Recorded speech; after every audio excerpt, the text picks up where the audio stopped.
우리 욥기서 14장 말씀을 읽었는데요. 1절부터 다시 한번 읽으면서 간단히 살펴보고 또 우리 기도의 제목을 삼고자 합니다. 1절입니다. 여인에게서 태어난 사람은 생애가 짧고 걱정이 가득하며, 인간이 연약하다는 것이죠. 생애도 짧고 그 짧은 생애도 걱정과 두려움으로 가득하다, 이렇게 연약한 인생에 대해서 고백을 하고 있습니다.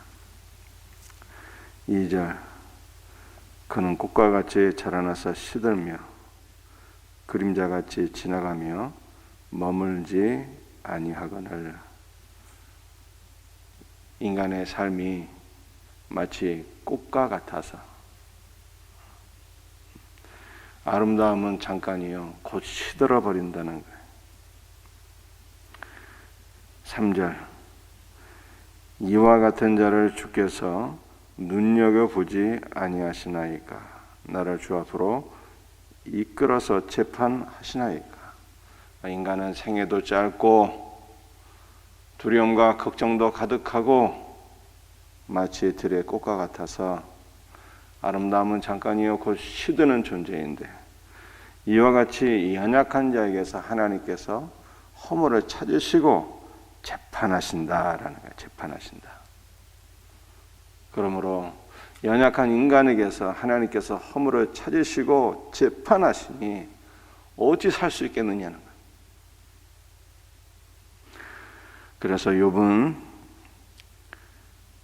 하나님의 재판 가운데 숨 쉴 수도 없고 너무나도 고통스러운데, 이와 같은 상태에서 잠시의 쉼을 강구하고 있어요. 잠시의 쉼을. 6절 말씀이죠. 그에게서 눈을 돌이켜 그가 품꾼같이 그의 날을 마칠 때까지 그를 홀로 있게 하소서. 여러분들, 품꾼이 하루 종일 일하잖아요. 땀 흘려 일하고 자기를 고용한 사람의 눈치를 보아가며 또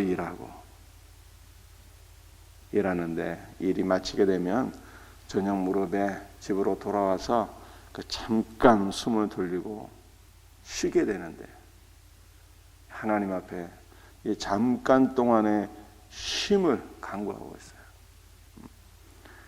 나를 홀로 있게 하소서 하면서 연약한 인간에게서 그만 허물을 찾으시고 그만 나를 재판하시고 하나님 앞에 숨 쉴 수도 없사오니 나를 홀로 잠깐 있게 하사 일 마치고 쉬는 품꾼과 같이 잠깐의 쉼을, 안식을 허락하소서. 이렇게 지금 하소연하고 있는 것이 1절부터 6절까지의 기본적인 내용이 되겠어요. 그런데 이렇게 욥이 하나님을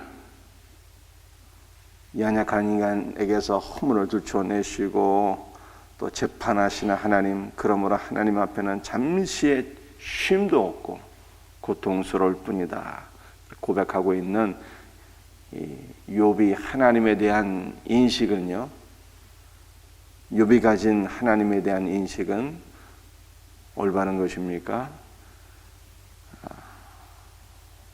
하나님에 대한 인식이, 깨달음이 너무 잘못되어 있는 것이죠. 잘못되어 있어요. 우리 예수님은 우리들에게 참된 안식을 주시는 분이에요. 참된 안식을 주시는 분이에요. 구약 성경을 보면 어떻게 되어 있습니까? 엿새 동안 힘써 내 일을 하고, 엿새 동안은 하나님께서 맡겨주신 일을 힘써서 하고, 일에 드는 날은 거룩한 안식일인즉 쉬라고 말씀하셔서 안식을 주시는 하나님이세요. 또 신약 성경을 보게 되면 주께서 뭐라고 말씀하셨습니까? 주께서 말씀하시기를 인자는 안식일에 주인이니라 이렇게 말씀해요. 그래서 우리는 안식일의 주인이 되시는 인자, 즉 예수 그리스도 안에서 참 쉼과 안식과 회복을 누리게 되는 것입니다. 여러분들 왜 예수 그리스도 안에서 우리는 안식을 누릴 수 있는 것일까요? 지금 욥이 지금 뭐라고 하나님 앞에 항변하고 있습니까? 연약한 인생에게서 막 허물을 들춰내시고 재판하신다 그러잖아요.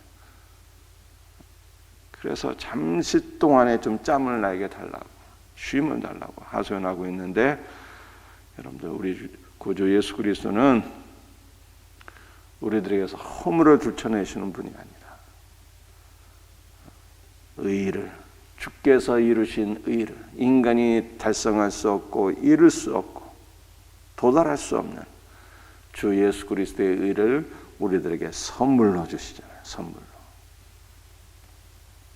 허물을 들춰내시는 분이 아니라 의를 주시고 언제나 믿는 자에게 너는 옳다고 말씀하시니 우리는 예수 그리스도 안에서 안식을 누리는 거예요.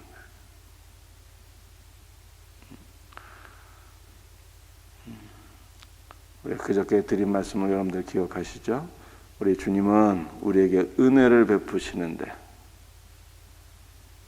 죄사함의 은혜를 베풀어 주시는데, 그 은혜가 뭐라고요? 언약을 기초로 한 은혜, 죄사함을 위한 새 언약의 피라고 그러잖아요. 그러니까 언약이라는 게 뭡니까? 변치 않는 하나님의 약속이잖아요. 은혜를 베푸시는데 변하지 않는 법으로 베푸신다잖아요. 우리의 조건과 상태와는 상관없이 언제나 변하지 않는 법으로 은혜를 베풀어 주신다 하잖아요. 다른 말로 표현하게 되면 예수 그리스도는 언제나 나를 사랑하시고 예수 그리스도는 언제나 나의 편이라는 거예요. 언제나 나의 편. 성경 뭘 말씀하고 있어요? 하나님 앞에서 대언자가 계시니 곧 예수 그리스도라. 하나님의 법정 앞에서 늘 나의 편이 되어주시고 나를 변호하시고 나를 위하여 대언하시는 분이 있는데 그분이 우리 구주 예수 그리스도예요. 언제나 나의 편이 되시는 분이에요. 나의 편이.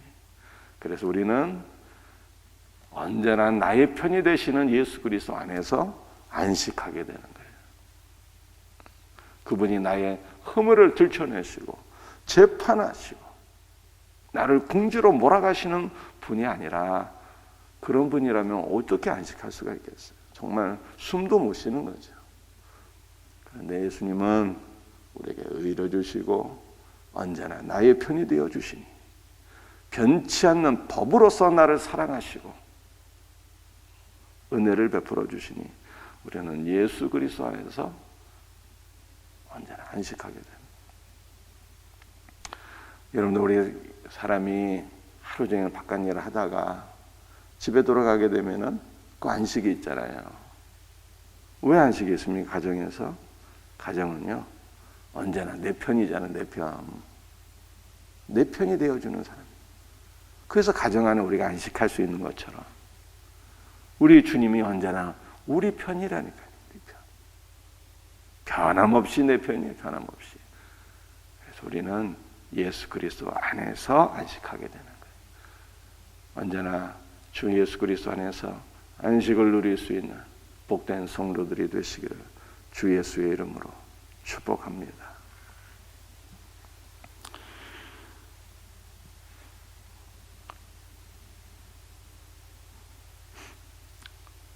욥이 하나님에 대한 하소연들 또 하나님에 대한 지속적인 이 인식들이 어떤 것인지를 쭉 우리가 살펴볼 수 있는데 우리 16절, 17절 한번 읽어보겠습니다.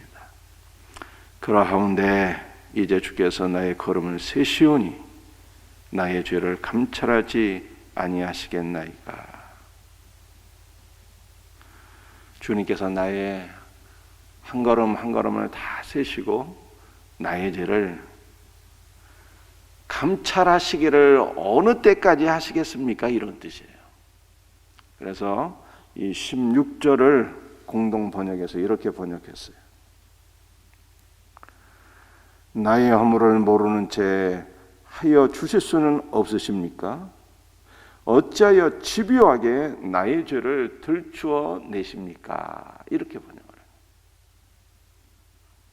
한 걸음 한 걸음 나의 모든 발걸음을 세시고 이놈이 무슨 짓을 했는지 어디로 향하고 있는지 나의 발걸음을 세시고 이놈이 어떻게 살고 있는지 제대로 살고 있는지 죄를 짓지는 않고 있는지 언제까지 나를 이렇게 감찰하시겠습니까? 제발 좀 그만 좀 하세요. 어찌하여 집요하게 나의 죄를 이렇게 들추어내십니까? 라고 하는 욥의 하소연이 16절이에요. 17절 말씀 한번 읽어볼까? 17절. 주는 내 허물을 주머니에 봉하시고 내 죄악을 싸매시나이다. 허물을 주머니에 봉한대요. 욥의 죄악을 싸맨대요. 상처를 싸매고 어루만져주고 이런 게 아니라 욥의 허물을 주머니에 봉하고 욥의 죄악을 싸매고, 이게 무슨 뜻일까요? 욥의 허물을 주머니에 봉한다는 것은 욥의 죄악과 그 허물을 아무도 꺼내서 없애버리지 못하도록 철저히 보관한다는 거예요. 욥의 죄가 있는데 이걸 주머니에 봉해 아무도 꺼내지 못하도록, 그 어떤 누구도 이것을 꺼내서 없애지 못하도록 철저히 보관한다는 뜻이에요. 그래서 하나님께서는 욥의 죄악을 끝까지 보존하시고 그 죄악을 따라 징계하신다. 율법주의에 사로잡혀 있는 거예요. 인간고의 법칙에 사로잡혀 있는 거예요. 죄악을 보존하시고 그 죄를 따라서 반드시 심판을 행하시는 하나님, 이 율법주의의 사고에 완전히 사로잡혀 있는 욥의 모습을 볼 수가 있어요. 그런데 우리 하나님은 어떤 분이실까요? 구약성경 103편을 보게 되면 욥의 인식이 얼마나 잘못되어 있는 걸 우리가 확인할 수가 있어요. 하나님은 아비가 자식을 긍휼히 여긴 같이 우리를 긍휼히 여기시며 우리의 죄를 동이 서에서 망한 것처럼 옮기셨다는 거예요. 동이 서에서 망한 것처럼 옮기시고 기억도 하지 아니하시는 하나님.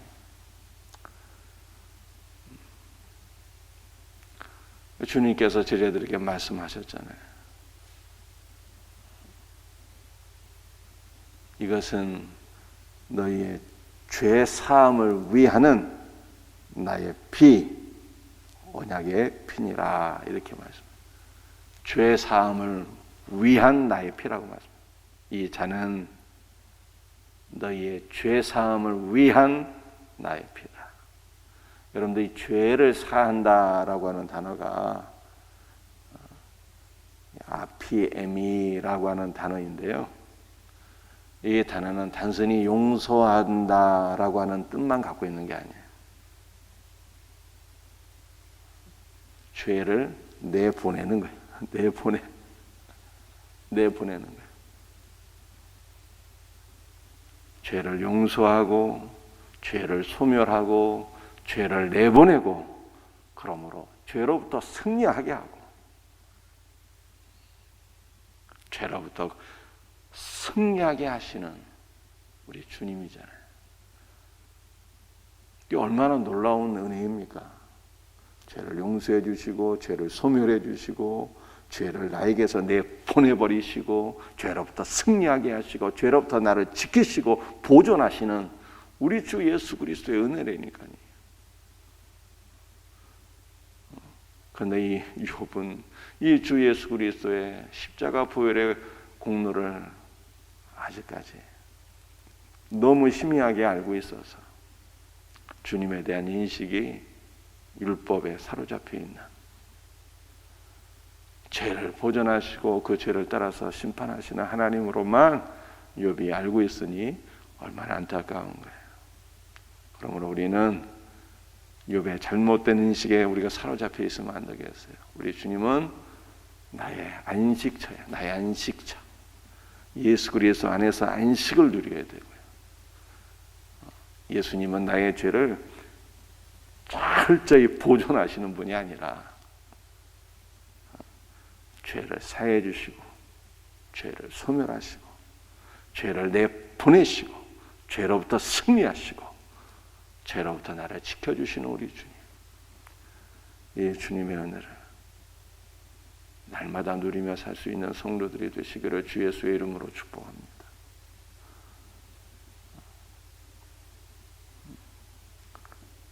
우리 예수 그리스도의 십자가 보혈의 이 공로와 은혜를요, 우리 일평생 더 날마다 더 깊이 알고 더 깊이 누리게 하소서. 이렇게 기도하셔야 돼요.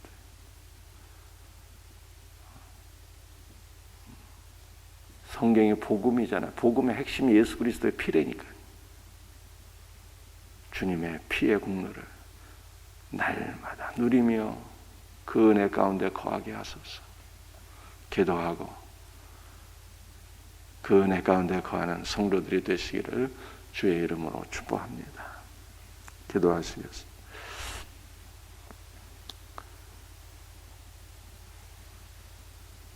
주 예수님, 오늘도 주님의 말씀을 붙잡고 간절히 기도합니다.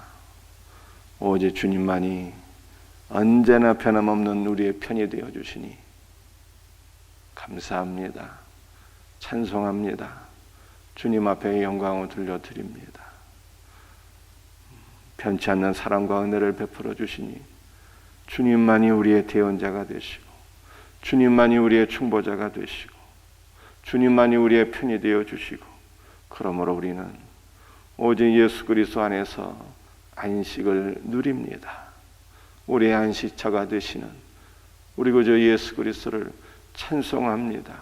사랑합니다. 주님께로 더 가까이 나가기를 원합니다. 주님의 품 안에 안기며 살아가기를 소원합니다. 주 예수여, 주 예수여, 오늘도 한없는 은혜와 사랑으로 우리를 채워 주시옵소서. 주 예수님, 오늘도 십자가 보혈의 공로를 사모합니다.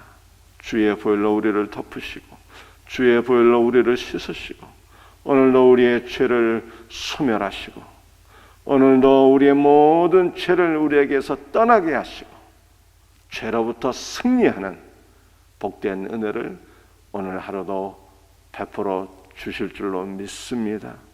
주 예수여, 주 예수 그리스도의 십자가 보혈을 날마다 사모하게 하시고 십자가 보혈 안에서 죄로부터 승리할 뿐만 아니라 주 예수 그리스도의 생명을 누릴 수 있는 우리 복된 성도의 삶 다 되게 하여 주시옵소서.